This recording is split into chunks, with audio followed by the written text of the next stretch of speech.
Congratulations! Your students have started playing Dreamscape. But what exactly are they doing? If it doesn't seem to make sense to you, this video will help you navigate that. Here, you see an example of a Dreamscape Dwell, which is the main base your students play off of. If your student is playing Dreamscape for the first time, they will see a game tutorial that walks them through how to build their dwell and go on challenges. If they continue to need help with gameplay after the tutorial, they can refer to this checklist here, which will give them hints of what next steps to take. The main objective of this game is for students to build up their dwell with the goal of protecting their vision core, this item here, where all their dreams are stored.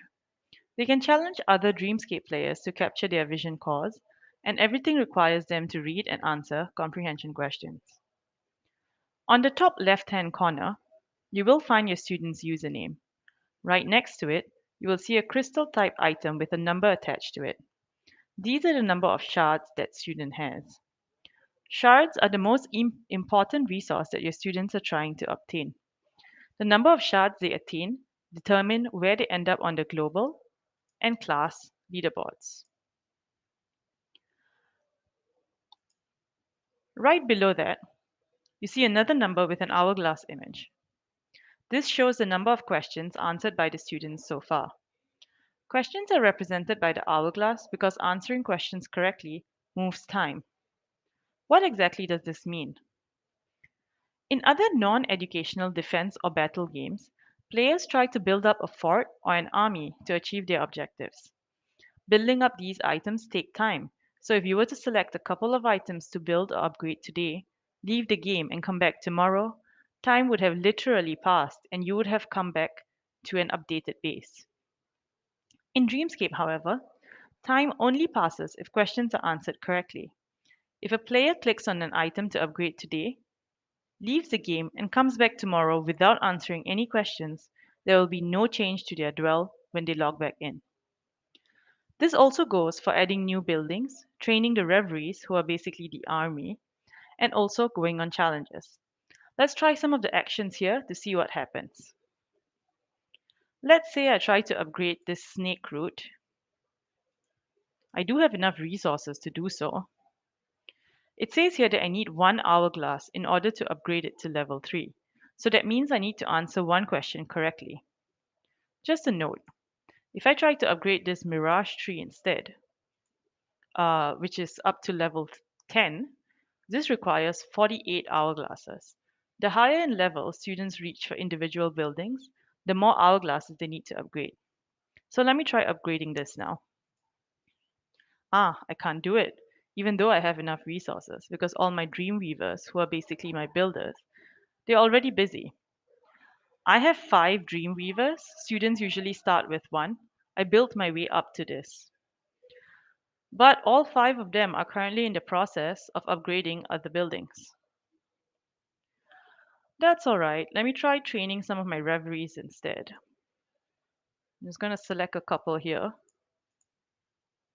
Okay, so it seems that I do need to answer one question correctly in order to train them as well. Okay, you know what? I have enough reveries running around here, so why don't I just go on a challenge? I can go for a challenge here, or I can also just go to the menu and select my friends list if I want to challenge a specific friend or a classmate. Now,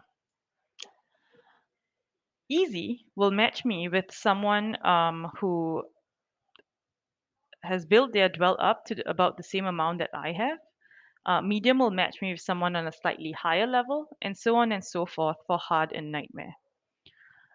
I have enough resources, so let me try to find a match. This will find me a match with any player on Dreamscape. Let's go. Oh, it seems I need to answer one more question correctly in order to earn a challenge.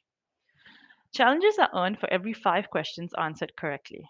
And as you can see here, I have actually reached 4 questions. These are the green bars here. So I need to answer one more. At any one time, students can save up to 5 challenges here. So it looks like answering a question right now is the only way I can move forward. So let me do that. All right.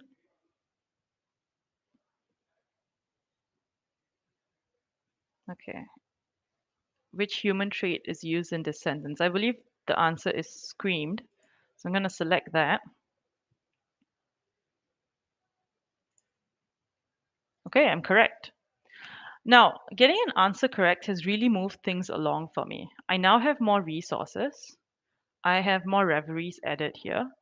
I've completed 5 questions to earn a challenge, and all my buildings have gone down by 1 hourglass each. Over here, you also see a streak feature. This is an important feature we added to ensure that students try to answer the questions they see as accurately as possible.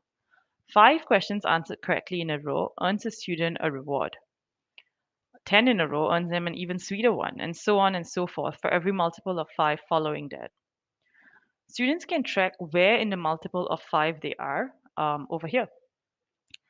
So I basically need 2 more questions answered correctly to hit my 5 and earn a reward.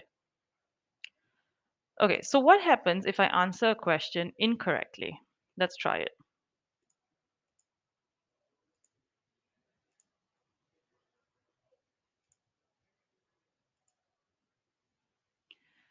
Okay,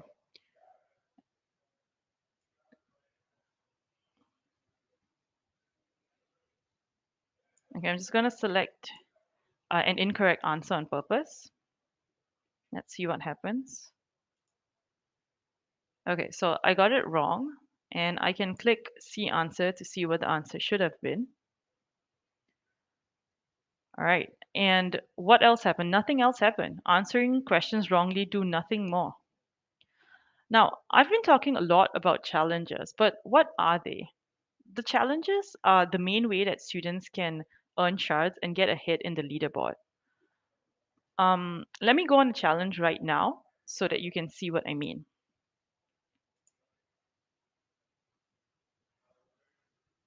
So this action transports me to another player's dwell where I can now release some of my reveries here to try and capture this player's vision core. So let me just put a couple more here. All right, so my main objective is to capture their vision core, so that's what I've sent my reveries in to do.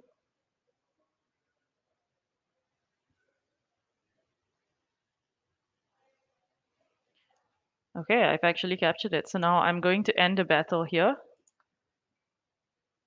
And you can see that I have won because I captured their vision core. I earned 2 shards here. I'm going to collect my reward.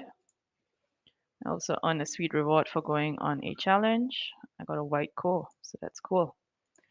Now I'm going to return home. So I think you get the idea of what the challenge is about. There are 3 things to note about the challenges. Number 1, when a challenge is about to begin, a player leaves their own dwell and goes to another player's dwell. At the end of the challenge, a player returns to their own dwell, as you have seen yourself here. This is the level of interaction that happens between 2 players in Dreamscape. There are no other forms of communication or interaction between any 2 players. During a challenge, it looks to the challenger like they're destroying the dwell of the person they challenge. You saw that before as well. And this is the part of the game that makes it so fun for students. However, in reality, the buildings of the challenge player do not actually get destroyed. Let's take a look at my defense log over here. While I was gone, I did get challenged, but if you see, my dwell looks fine. What happens when you win or lose a challenge is either you increase or decrease the number of shards you have. So I won some here and I lost some here. And this will just move you up or down in the leaderboard. The third feature that I want to highlight about challenges is a feature called the shield. Whenever your dwell gets challenged, depending on the amount of shards you lost, so there's a shield up here, your shield will go up for between 2 to 6 hours. So this means that if any player challenges you while your shield is up or while your shield is activated, you will not lose any further shards. This is to ensure that no one player gets challenged too many times in a row and lose too many shards that way. Just a note, going on a challenge yourself while your shield is up will deactivate your shield. Also, if you have been challenged 3 times since you last logged in, your shield will automatically go up and stay up until you log in again. Again, this is to ensure that any student who has been away from Dreamscape for a while, for example during the summer holidays, does not come back to an account with very little shards left. These features have been implemented on purpose to ensure that there isn't too much unhappiness during play, while continuing to make the game fun and competitive enough for your students to stay motivated to play. To learn more about what information you can glean off of your educator dashboard to help you observe skills and inform instruction, please watch the next video.